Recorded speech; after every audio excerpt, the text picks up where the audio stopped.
Hello friends, तो आज पढ़ेंगे यूनिट नंबर 4 सामाजिक परिस्थिति जिसमें सबसे ज़रूरी काम है, जैसे मैं हमेशा करता हूँ, बताना कि चैप्टर का मीनिंग क्या है ना। क्योंकि नाम ही ऐसे है परिस्थिति की, तो पहले ज़रूरी है जानना कि समझ ले चैप्टर की मीनिंग, राइट। जो नाम है, जो टाइटल दिया हुआ है उसको बेसिकली क्या होता है, परिस्थिति का या सामाजिक परिस्थिति कह लो। उसका मतलब होता है हमें अध्ययन करना है मनुष्य का प्रकृति के साथ जो संबंध है उनको, राइट, समझे। यानी कि जो मनुष्य के प्रकृति के साथ जो संबंध है उनको हमें समझना है, उनको हमें पढ़ना है ना, अध्ययन करना है, उनके बारे में लर्न करना है। जैविक पर्यावरण का मतलब होता है, जैसे कि कहते हैं ना, जैविक तौर पे समान होना, मतलब कि होता है जैसे कि पशु पक्षी हैं, है जानवर है, इंसान है, ये लोग एक ही है बेसिकली देखा जाए। क्योंकि हमारे पास आँख है, इन लोगों के पास भी आँख है, हमारे पास हाथ पैर है, इनके पास भी हाथ पैर है, ठीक है। इनके पास दिल है, हमारे पास भी दिल है। उसी का ही हम यहाँ पे अध्ययन करेंगे कि हमारा नेचर के साथ कैसा बर्ताव होता है, हम कैसे नियम रखते हैं नेचर के लिए, हम उसके साथ कैसे बिहेव करते हैं, इस सब के बारे में। आई होप समझ में आ गया होगा। उससे पहले अगर हम आगे बढ़ते हैं तो एक लाइक और सब्सक्राइब ज़रूर कर देना, ठीक है। वो तो मैं पढ़ाऊँगा ही, पर सपोर्ट भी कर दिया करो थोड़ा जो लोग देख रहे हैं, और शेयर कर देना अपने दोस्तों के साथ जो 3rd ईयर में हैं, ठीक है, जिसके पास ये सब्जेक्ट हैं उनको। आगे चलते हैं। अगला टॉपिक है हमारा सामाजिक परिस्थिति की विज्ञान क्या होता है ना। तो पूछ रहा है सामाजिक परिस्थिति और विज्ञान दोनों में फ़र्क क्या होता है। देखो, पहली चीज़ क्या है, इसमें अध्ययन किया जाता है कि जो समाज है वो किस तरीके से वर्क करता है। मैंने पहले भी बताया है ना, समाज के बारे में अध्ययन होता है और परिस्थिति के बारे में।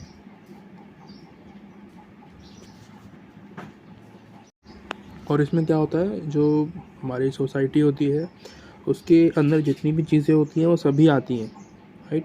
जैसे कि अर्थव्यवस्था है ना, इकोनॉमी बहुत ज़रूरी होता है समाज में, परिवार में इकोनॉमी है ना, पैसा कि हमारी इनकम कितनी है, हम खर्च कितना कर रहे हैं, बचा कितना रहे हैं, वो सब।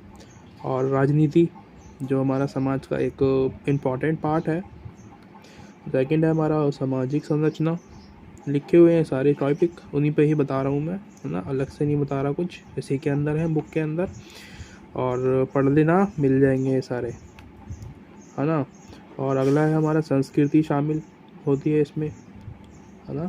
ये सभी जो टॉपिक्स होते हैं ये इसके अंदर हम पढ़ते हैं, है ना, विज्ञान के अंदर। तो ये एक तरीके का क्या है, विषय है जिसको अभी हम पढ़ रहे हैं, पारिस्थितिकी, ये एक विषय है, समझ रहे हो, ये एक विषय है। आगे भी बताऊंगा कैसे विषय है ये।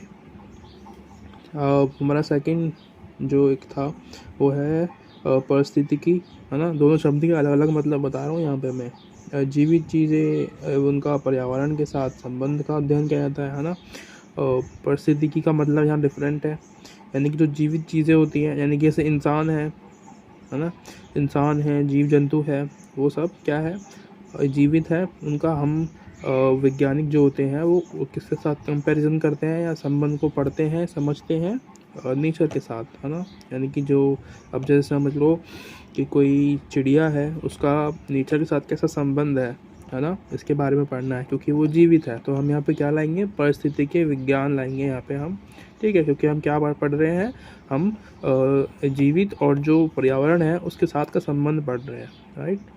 अगला है हमारा मतलब टॉपिक है हमारा, जो हम ये स्टार दिख रहे हैं यहाँ पे नीचे, यहाँ पे, है ना। तो ये एक प्रकार का क्या है, द्वंद्वात्मक दृष्टिकोण होता है जो समाज के सभी का आयामों पर जांच करता है ना। द्वंद्वात्मक मतलब होता है यानी कि एक तरीके से डिबेट टाइप का, राइट। तो एक प्रकार का डिबेट का दृष्टिकोण है ये, जो कि समाज में जो भी जितने भी आयाम होते हैं उन सब की जांच करता है, पड़ताल करता है ना, उनके सबको खोज के सामने लाता है लोगों के, राइट। यहाँ पे नीचे टॉपिक दिया हुआ है सामाजिक परिस्थिति की विषय की शुरुआत एवं युक्ति। इम्पॉर्टेंट नहीं है ना, छोटा सा है यहाँ पे, 19वीं सदी की शुरुआत है यहाँ पे इसमें, है ना, 1842 और 1921 में इसकी स्टार्टअप हुआ है ना। उसको लेके लिख देंगे, बाकी कुछ ज़्यादा इंपॉर्टेंट लगा नहीं मुझे इसमें, मैंने काफ़ी कोशिश की ढूंढने की, पर नहीं है इसमें कुछ भी। जो इम्पॉर्टेंट होता है मैं भी वही पढ़ाऊँगा आप लोगों को, है ना, एक्स्ट्रा पढ़ाने से कोई मतलब नहीं है। सामाजिक परिस्थिति की एक आतिवादी दृष्टिकोण। देखो एक चीज़ और है कि मैं सोच रहा हूँ कि क्वेश्चन आंसर भी लाऊं, ठीक है, इन टॉपिक्स के, क्योंकि एग्ज़ाम्स आने वाले हैं, है ना। देखना भी ज़रूरी है कि आप कैसे लिखोगे आपको, राइट। जो लोग देखते हैं अगर उन्हें चाहिए सच में तो मुझे कमेंट करना, कोशिश करूँगा कि मिल लाऊँ, ठीक है। और चलते हैं टॉपिक पे। तो आतिवादी दृष्टिकोण के बारे में बता देता हूँ मैं। देखो आतिवादी दृष्टिकोण ऐसा दृष्टिकोण होता है जिसमें कि आतिवादी लोग क्या होते हैं, आतिवादी तरीके के एक, जैसे नारीवादी है ना, वैसे ही आतिवादी है। ये क्या करते हैं कि ये पर्यावरण को लॉन्ग टाइम तक रखने की बात करते हैं। लॉन्ग टाइम तक से मतलब है जब तक जीवन है, जब तक हमारा पर्यावरण भी होना चाहिए, राइट। पर कुछ लोग इसके विरुद्ध हैं, है ना। कुछ लोग इसकी अवहेलना करते हैं, आलोचना करते हैं। वो कहते हैं कि नहीं, ऐसा नहीं हो सकता, क्योंकि हमारे समाज में कुछ ऐसे भी लोग हैं जो ऐसा करने से लोगों को रोकते हैं, राइट। जैसे कि क्या होता है कि हमारे नेचर में ज़्यादा लोग ऐसे हैं जो कि पर्यावरण को दूषित करने में लगे हुए हैं। तो उस सिचुएशन में आतिवादी दृष्टिकोण सही नहीं है, राइट, है ना। हम क्या कर रहे हैं, विकास के चक्कर में हम अपनी नेचर को ही डिस्ट्रॉय कर रहे हैं, है ना। पूंजीवाद तो सुना ही होगा। पूंजीवाद के लाने के चक्कर में हमने अपने नेचर को ख़राब कर दिया है ना। क्योंकि वो क्या कर रहे हैं, कंपनियां आ रही हैं हमारे देश में, वहाँ पर उसका जो केमिकल होता है वो हमारे देश में आता है, लाते हैं, या मतलब सड़कों पे डालते हैं, या मिट्टी में, है ना, कचरा छोड़ देते हैं, और पानी में। अगला टॉपिक है हमारा परिप्रेक्ष्य। भारतीय परिप्रेक्ष्य में भी देख लेंगे यहाँ पे, ठीक है।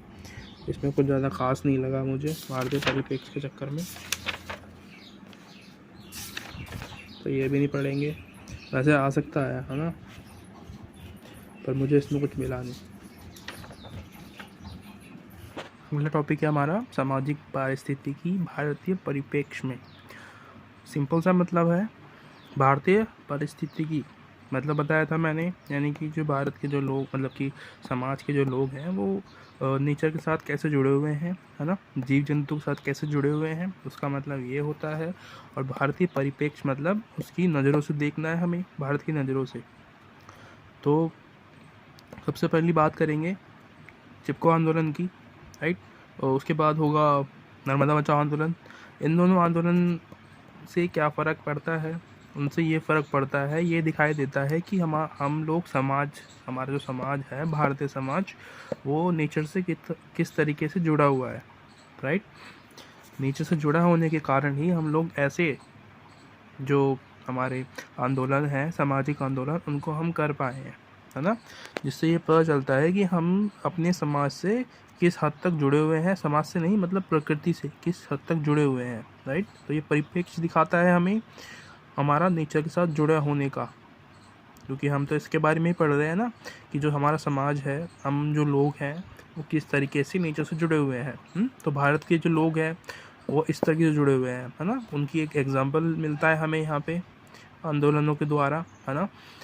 और पीछे हमने पढ़ा था जो बाहर के जो देश के जो लोग हैं पश्चिम में, मतलब अगर अदर जो स्टेट्स वगैरह होते हैं उनमें किस तरीके के परिप्रेक्ष्य हैं लोगों के, है ना, किस तरीके से उन्होंने मतलब समाजशास्त्रियों ने अपने विचार प्रकट किए हैं और मतलब बताया है कि होता क्या है बेसिकली सामाजिक परिस्थितिकी का मतलब। और यहाँ राधा कमल मुखर्जी हैं, इनके बारे में पढ़ लेना।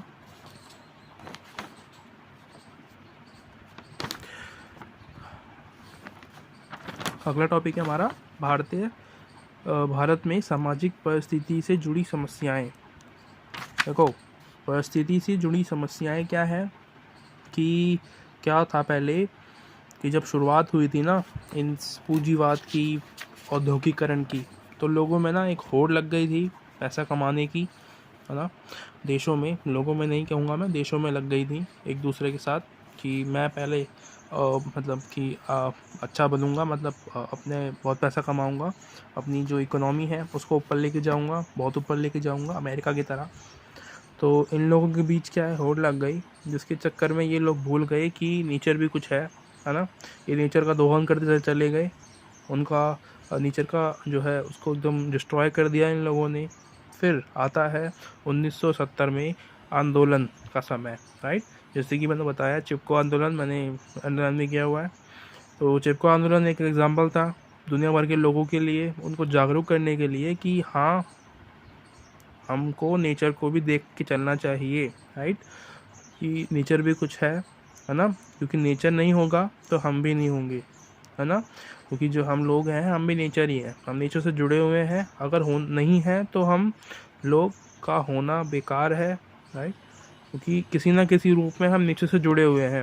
अगर हवा नहीं चलेगी, अगर ऑक्सीजन नहीं होगी तो सांस कैसे लोगे, ठीक है। तो ये एग्जांपल है ना। तो ये एक हो गया मेरा टॉपिक।